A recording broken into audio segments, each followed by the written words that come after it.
तो प्यारी साध संगत जी, आप सभी को प्यार भरी राधा स्वामी जी। साध संगत जी, आज हम आपको जो साखी सुनाने जा रहे हैं उसे सुनकर आपको भी अपने कुल मालिक पर, अपने बाबा जी पर पक्का विश्वास हो जाएगा। साध संगत जी, बहुत समय पहले की बात है। एक राजा था, उसकी कोई संतान नहीं थी, जिसके कारण राजा बहुत परेशान रहता था। राजा काफ़ी समय से पुत्र की प्राप्ति के लिए उस कुल मालिक से आस लगाए बैठा था।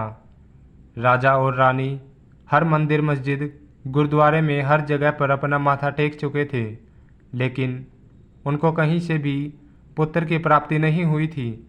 राजा के सलाहकारों ने राजा को तांत्रिकों से सहयोग लेने की सलाह दी। राजा तांत्रिकों के पास भी गया। तांत्रिकों ने राजा को सुझाव दिया कि राजन, यदि आप बच्चा चाहते हैं तो आपको किसी बच्चे की बलि देनी पड़ेगी, जिससे राजा जी आपको जल्दी पुत्र की प्राप्ति हो सकती है। राजा ने अपने सलाहकारों से सलाह की और पूरे राज्य में ढिंढोरा पिटवा दिया कि जो राजा को अपना बच्चा बलि चढ़ाने के लिए देगा, उसे राजा की तरफ से बहुत सारा धन दौलत दिया जाएगा। एक गरीब परिवार था, उनके कई बच्चे थे। उन बच्चों में उनका एक बच्चा ऐसा भी था जो उस कुल मालिक परमपिता परमेश्वर पर विश्वास रखता था तथा संत महात्माओं के सत्संग में अपना ज़्यादा समय व्यतीत करता था। वह कोई काम नहीं करता था, बल्कि सारे बच्चे थोड़ा बहुत काम किया करते थे। राजा की बुनियाद सुनकर उस गरीब परिवार को लगा कि क्यों ना हम अपने इस निकम्मे बच्चे को दे दें, क्योंकि यह तो बिल्कुल निकम्मा है, कोई काम धाम तो करता ही नहीं है और यह हमारे किसी काम का भी नहीं है। अगर हम इसे राजा को दे दें तो राजा प्रसन्न होकर हमें बहुत सारा धन दे देगा, जिससे हमारा जीवन सुख से कट जाएगा। उन्होंने ऐसा ही किया। अपना वह बच्चा राजा को बलि चढ़ाने के लिए दे दिया। राजा ने उस बच्चे के बदले उसके परिवार को काफ़ी धन दौलत दे दिया। राजा के तांत्रिकों द्वारा उस बच्चे की बलि देने की तैयारी शुरू की गई। राजा को भी वहां पर बुला लिया गया। उस गरीब बच्चे से पूछा कि तुम्हारी आखिरी इच्छा क्या है। यह बात राजा ने बच्चे से पूछी और उन तांत्रिकों ने भी पूछी। साध संगत जी, बच्चे ने कहा कि मेरे लिए थोड़ी सी रेत मंगवा दी जाए, मुझे उसके साथ खेलना है। राजा ने नौकरों को कहा कि इस बच्चे की आखिरी इच्छा पूरी की जाए, अतः थोड़ा सा रेत मंगवाया गया। बच्चे ने उस रेत से 4 ढेर बनाए। एक एक करके बच्चे ने उन 3 रेत के ढेरों को पैर मारकर तोड़ दिया और चौथे ढेर के सामने वह छोटा सा बच्चा हाथ जोड़कर बैठ गया।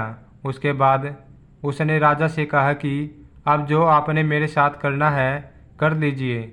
बच्चे को ऐसा करते हुए देखकर तांत्रिक डर गए और उन्होंने उस बच्चे से पूछा कि पहले तुम यह बताओ कि तुमने यह क्या किया है। राजा ने भी बच्चे से यही सवाल पूछा तो बच्चे ने उनको कहा कि पहले ढेरी मेरे माता पिता की थी, मेरी रक्षा करना मेरे माता पिता का कर्तव्य था, परंतु उन्होंने अपने कर्तव्य का पालन नहीं किया और पैसे के लिए मुझे राजा जी आपके पास भेज दिया, इसलिए मैंने यह पहली ढेरी तोड़ दी। दूसरी ढेरी मेरे सगे संबंधी की थी, परंतु उन्होंने भी मेरे माता पिता को कुछ नहीं समझाया, अतः मैंने दूसरी ढेरी को भी तोड़ दिया।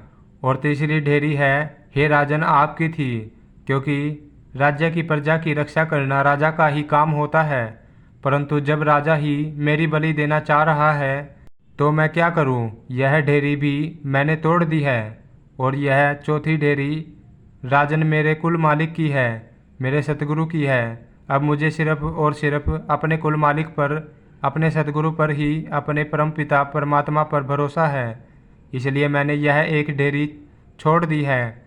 बच्चे का ऐसा उत्तर सुनकर राजा तो अंदर तक हिल गया और उसने अपने मन में सोचा कि पता नहीं बच्चे की बलि देने के पश्चात भी मुझे पुत्र की प्राप्ति होगी या नहीं, इसलिए क्यों ना हम इसी बच्चे को ही अपना पुत्र बना ले।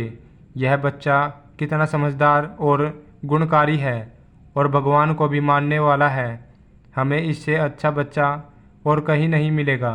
काफ़ी सोच विचार के बाद राजा ने उस बच्चे को अपना पुत्र बना लिया और उसको अपने राज्य का राजकुमार घोषित कर दिया। साथ संगत जी, जो व्यक्ति उस परमपिता परमात्मा पर विश्वास रखते हैं उनका कोई बाल भी बांका नहीं कर सकता। यह एक अटल सत्य है। जो मनुष्य हर मुश्किल में केवल और केवल उस परमपिता परमात्मा का ही आसरा लेते हैं, उनका कभी भी कहीं भी किसी भी प्रकार का कोई भी अहित नहीं हो सकता। संसार में सभी रिश्ते झूठे हैं, केवल और केवल एक ही कुल मालिक का नाम ही सच्चा है। जिसने हमारा बेड़ा पार लगाना है उस कुल मालिक के सिवा हमारा कोई भी सहारा नहीं है। साथ संगत जी, इसलिए भजन सिमरन को पूरा समय देना है। साथ संगत जी, इसी के साथ छोटी सी साखी और है जी। एक शहर में एक बहुत बड़े सेठ जी रहते थे। उनके यहाँ पर धन दौलत जायदाद किसी चीज़ की भी कोई कमी नहीं थी। सेठ के माता पिता ने उन्हें बचपन से ही निष्काम भाव से दान पुण्य करना सिखाया हुआ था। वह सेठ जी मेहनत भी खूब करते थे। उनकी कई बड़ी बड़ी कंपनियां थी, हजारों लोग उनके पास काम करते थे। इसलिए उस कुल मालिक ने उनका दिल खोलकर धन दौलत दे रखा था। बीमार और असहयोग लोगों का उनके यहाँ पर हमेशा तांता लगा रहता था। वैसे ही उन मांगने वाले गरीब याचकों को हमेशा अपनी नज़रें नीचे करके ही दान देते थे। कभी भी गर्व से अहंकारवश अपना सिर ऊंचा नहीं करते थे और न ही वह सेठ जी कभी किसी को मदद करने के लिए मना करते थे। एक दिन उनके एक मित्र ने उनसे नज़रें नीची करके दान देने का कारण पूछा तो उन्होंने उत्तर दिया, भाई मुझे देने वाला तो कोई दूसरा है, वह मुझे दिन रात देता रहता है। मैं तो उसी के दिए में से ही थोड़ा बहुत दान कर देता हूँ और यह लोग मुझे दानी समझते हैं। इन सब की इस बात से मुझे बहुत शर्म आती है, मुझे अच्छा नहीं लगता। साथ संगत जी, हमारे को भी देने वाले हमारे बाबा जी हैं। अगर सत्संग घरों में कभी हमारे से सेवा मांगते हैं तो हमें कभी भी पीछे नहीं हटना चाहिए। अपनी हस्ती के हिसाब से थोड़ा बहुत सेवा में देते रहना चाहिए, क्योंकि सत्संग घरों को चलाने में बहुत खर्चा होता है। इसी के साथ इजाज़त चाहते हैं, कल मिलेंगे एक नई साखी के साथ। तब तक के लिए राधा स्वामी जी। कमेंट में राधा स्वामी लिखकर अपने शहर का नाम ज़रूर से लिख देना जी, जिससे कि हमें पता चल सके कि बाबा जी की संगत शहर के किस किस कोने से हमारी वीडियो देख रही है। तो साथ संगत जी, राधा